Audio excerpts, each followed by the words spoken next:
The insight hidden in plain sight. Hate speech is not the roar of strength, but the cry of fear dressed up in armor. When someone unleashes venomous words, when they spit their bile into the public square, it is easy to mistake it for dominance and for power. But if you lean closer, if you listen not just to the words, but to the tremble beneath them, you hear something else: fear. Fear of displacement, fear of change, fear of the unknown that looms like a shadow over the familiar world. Hate speech is scared speech because no one lashes out at what they fully understand. We only vilify what we think threatens us, and what threatens us is usually what we do not yet comprehend.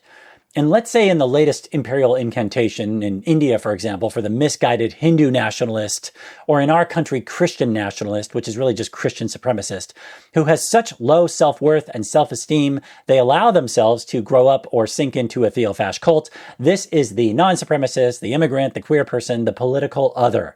These figures become phantasms onto which their fear is projected.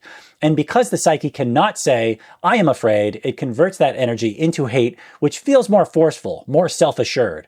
But it is a mask, a brittle shell around a very frightened core.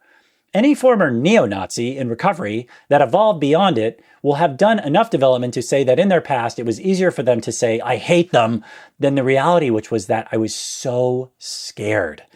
Specifically in regards to the anti-American, meaning anti-Constitution, MAGA cult of hate, of course many of them are gone to never return. But there are also many who have supported them in the past who you will feel very empowered to know are leaving at a rapid rate as the cult also destroys at a rapid rate as its leader rots with failing health and gets more and more desperate. A gal who was a member of the cult up until recently, whose work we like, had a good point, which is that hating them back makes them double, triple, quadruple down. Knowing that these are very brainwashed, violent people doesn't mean in the slightest that you mistake the symptom for the disease and battle hate with counter hate, never realizing that both are fueled by the same subterranean current of fear.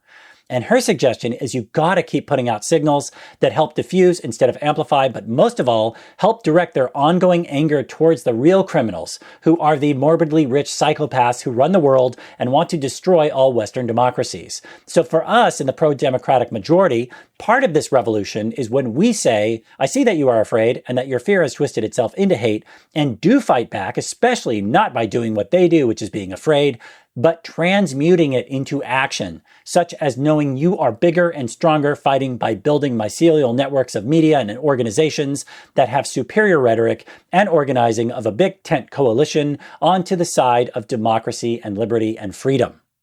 Which, by the way, must also include welcoming more moderate conservatives that are not down for wannabe cargo cult fascism.